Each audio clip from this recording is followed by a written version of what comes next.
Allez, bonjour à tous, à nouveau une petite vidéo avec ce beau temps et cette magnifique vue sur Dijon au loin. Voilà, c'est un endroit que j'aime bien aller. Voilà, je voulais vous faire une petite vidéo pour déjà vous remercier sincèrement de tous les commentaires, les remarques que vous me faites qui sont constructives. Chacun partage son expérience, donc je trouve ça assez sympa et c'est pour ça que YouTube existe, pour voilà, nous parler un petit peu chacun de ses expériences, si vous avez des questions, si vous avez l'intention d'en acheter un et que vous avez des points qui vous rebutent un peu. Donc voilà, donc je voulais effectivement faire une vidéo pour synthétiser un petit peu toutes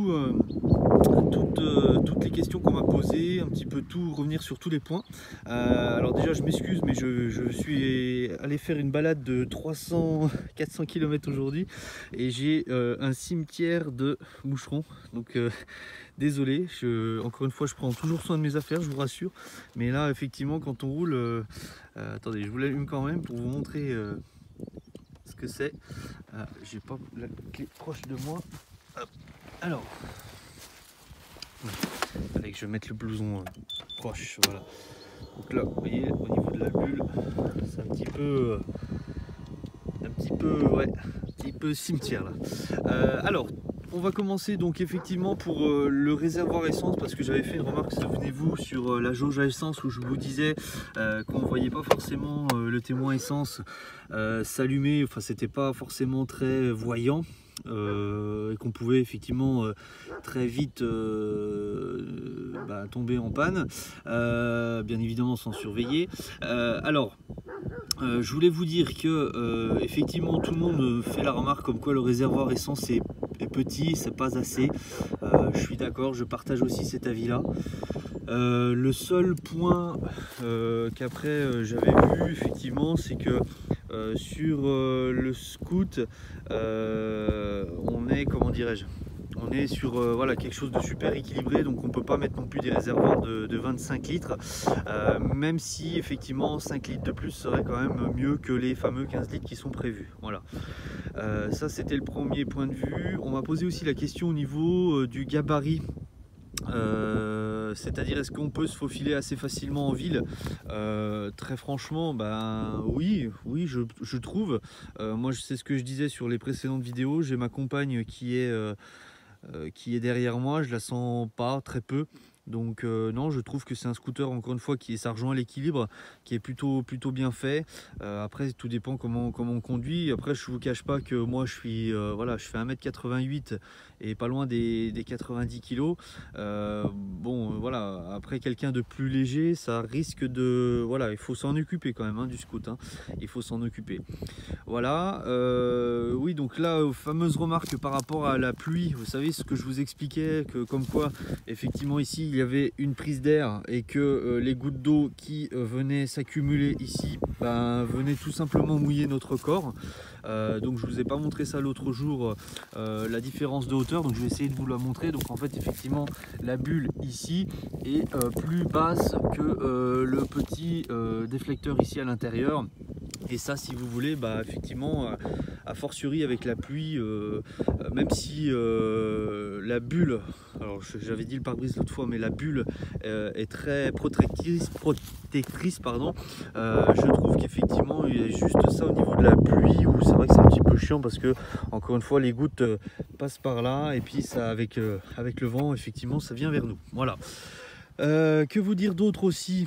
On m'avait demandé de faire une petite prise aussi sur le Terminioni, parce que tout le monde me disait que pas forcément de personnes avaient cette ligne là. Donc c'est la ligne full black qui coûte 1500 €.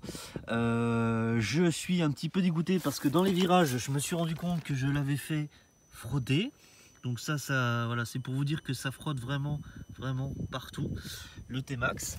Je voulais vous montrer aussi les béquilles, comme quoi ça frottait très vite. Donc vous voyez là, on voit bien que c'est bien râpé, ça va très vite. Je vais même attaquer le tube là, donc voilà. Bon, les pneus, c'est ce que je vous disais, toujours très bonne qualité de pneus. Bon, j'arriverai pas à les faire boulocher, mais ils sont déjà dans un état...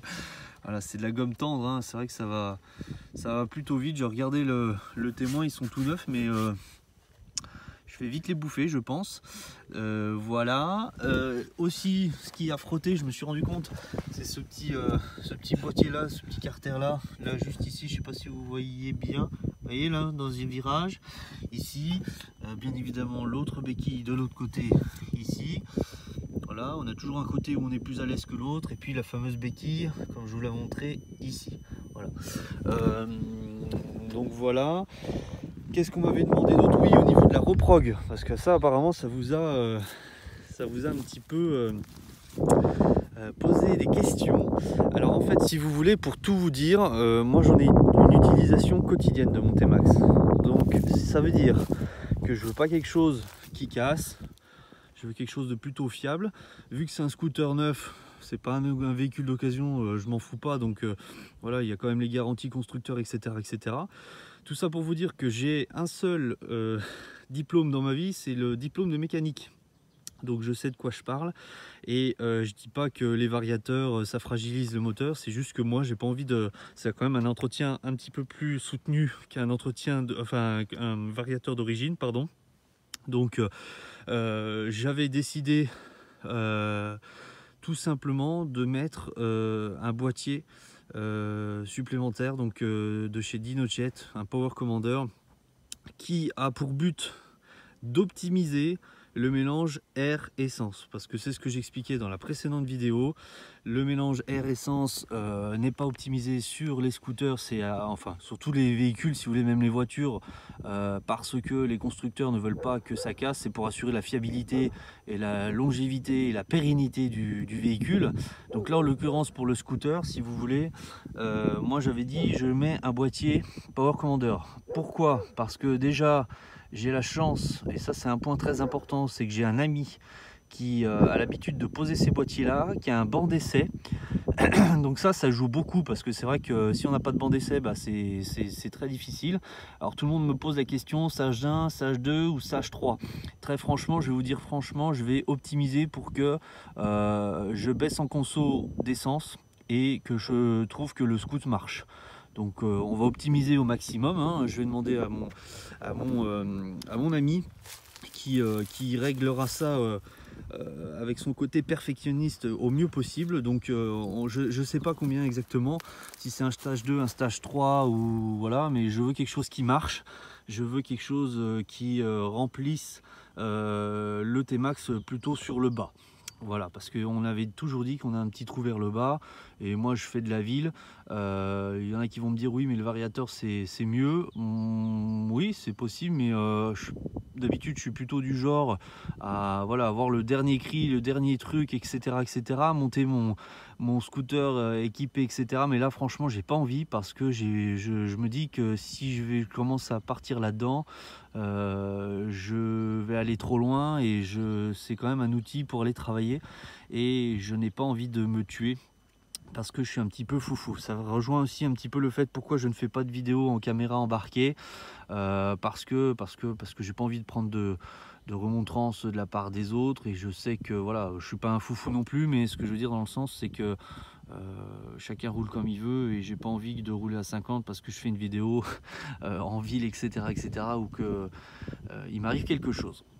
Voilà, quoi vous dire d'autre? Donc oui, au niveau de la reprog, je voudrais tout simplement refaire cette reprog. Donc encore, elle est, j'ai demandé à Dinojet, ils sont en train encore de développer en fait ce boîtier sur le T-Max, parce qu'ils n'avaient pas reçu dans leur usine, ils n'avaient pas reçu le dernier T-Max, DX notamment, donc ils pouvaient pas faire de boîtier comme il faut, et là apparemment ils l'ont reçu, donc ça devrait être livré cet été. Voilà ce qu'ils nous ont dit. Donc dès que c'est prêt, il m'appelle et je fais monter ce fameux boîtier qui permettra encore une fois d'optimiser la puissance du scoot, mais sans partir dans des voilà, des stratosphères qui pour moi ne sont pas raisonnables. Voilà. Je pourrais le faire, ça se trouve je le ferai plus tard, mais là pour l'instant je me dis je viens de l'avoir, mon scoot à quelques mille et quelques kilomètres, j'en profite bien. Donc j'ai pas envie de faire n'importe quoi, si je puis dire, et puis de commencer à le monter dans tous les sens. C'est pas le but. Le but, c'est juste d'avoir quelque chose qui marche bien, mais sans forcément l'abîmer. Voilà. Qu'est-ce que je voulais vous dire d'autre? Donc voilà, non, aussi, oui, on m'a posé la question, est-ce que savoir si c'est un scoot routier ou pas? Bah oui, vous voyez, aujourd'hui j'ai fait presque pas loin de 400 bornes. Bon, c'est la première fois que je m'arrête, mais c'est un scoot qui demande qu'à rouler, quoi. Je veux dire, je suis pas fatigué, j'ai pas mal aux jambes, j'ai pas mal au dos, j'ai pas mal aux fesses. C'est très confortable. Donc non, enfin franchement, c'est un scoot qui demande qu'à rouler. Alors après, faire Paris-Marseille, je sais pas. Après, la limite, c'est toi, j'ai envie de dire. Mais non, je trouvais que c'était très agréable d'avoir effectivement un scoot comme ça. Où je trouve qu'on est très très bien assis et que ce soit pour cruiser ou que ce soit pour rouler un petit peu plus sportivement, effectivement il est vraiment complet. Franchement, je considère aussi, enfin je trouve pardon, que les freins chauffent très vite et que ça vient vite du chewing-gum, parce que bon, j'ai l'habitude de taper un peu fort dans mes freins. Mais je trouve que ça chauffe très très vite et qu'ils viennent vite mous. Ça aussi, c'est un petit défaut que je peux relever. Donc j'ai vraiment ma bulle qui est dégueulasse, c'est horrible. Je m'en excuse. Mais non, sinon voilà, je suis vraiment très très content. Je voulais dire aussi un truc qui est important pour moi.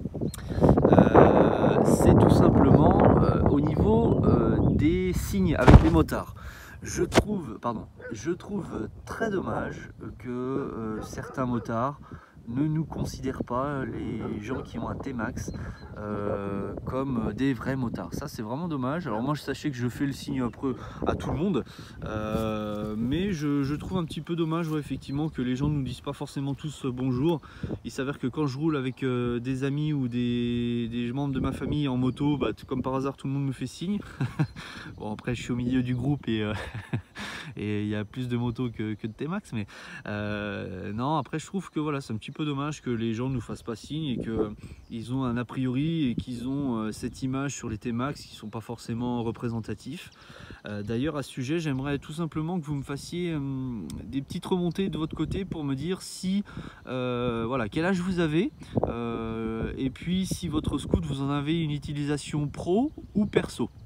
Parce que voilà, je voulais savoir par rapport à ce que les gens en avaient comme utilité, et si Yamaha arrivait à cibler tout type de public, sans être péjoratif, mais à cibler tout type de public, c'est-à-dire voilà, aussi bien le cadre qu'on a besoin pour son boulot que vraiment on va dire sans jeu de mots, le papy, pour vraiment cruiser le week-end tranquillement, sans avoir forcément de moto. Voilà, donc n'hésitez pas à me faire des petites remontées en me donnant votre âge, idéalement ça serait sympa, en commentaire, et puis l'utilisation pro ou perso. Voilà, si encore une fois vous avez des questions, franchement n'hésitez pas, c'est vraiment un plaisir d'échanger avec vous.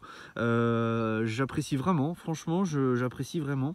Je trouve que tout le monde est très sympa avec moi et je trouve ça super sympa. Donc c'est l'esprit peut-être T-Max, je ne sais pas. Donc voilà, n'hésitez pas à me faire des remontées et puis partagez si vous le voulez, il n'y a aucun problème, vous me faites des commentaires. Ça sera avec grand plaisir que j'y répondrai le plus rapidement possible. Voilà, à bientôt en tout cas, salut les gars, ciao.